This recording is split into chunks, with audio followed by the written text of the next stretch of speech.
thing will be to bring people. I would really want to take my hands out to the other people who ran for this position.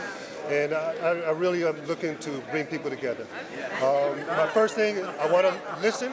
I mean, the mantra of my office is listen. I want to listen to the stakeholders, listen to the people, listen to the members of the Ellicott District. I want to learn from the people, the stakeholders, the members of the district, and I want to lead. I don't want to lead in front of the people, I want to lead with the people. For Buffalo as a 21st century city that can be competitive in the global economy. What about and I believe that it could be built off the shoulders of an educated constituency. What about those who say? How do you feel about the way that you were appointed? Well, I think I was appointed by the council members, and I really believe they did a great thing. My relationship with Mr. Pridgen, I'm sure it's going to be phenomenal, and I am excited for moving forward. You gave Councilman Smith a handshake. Yes. Just explain it. Because what you took away from his. I want to move forward. I really believe that at this point, right now, these first few minutes of me as a council member, that I start with a clean slate. I'm starting with a clean slate. I believe in transparency. My office will be open to my stakeholders. I want to listen to my stakeholders. I want to learn from my stakeholders. And I want to move in a forward direction to what I believe is, Buffalo is a beautiful city. People love Buffalo. People believe in Buffalo. But I think it's time to make Buffalo a 21st century city. Yes? Well, as of 15 minutes ago, you represent a district that has some of the richest neighborhoods and some of the poorest neighborhoods. Yes, sir.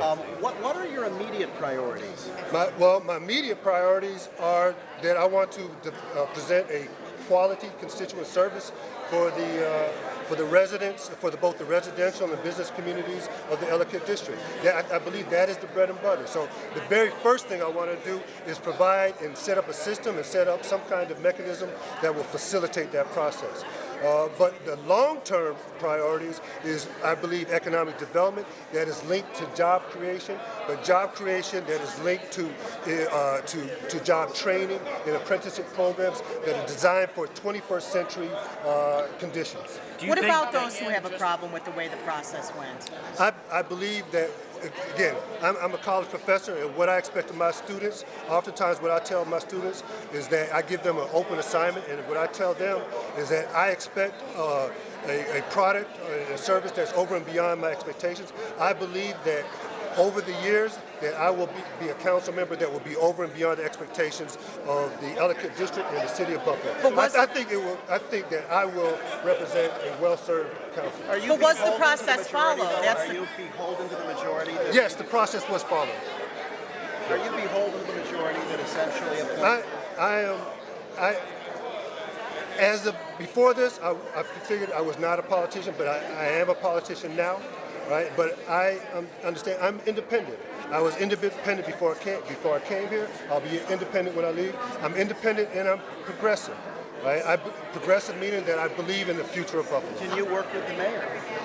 I am quite sure I'll be able to work with the mayor.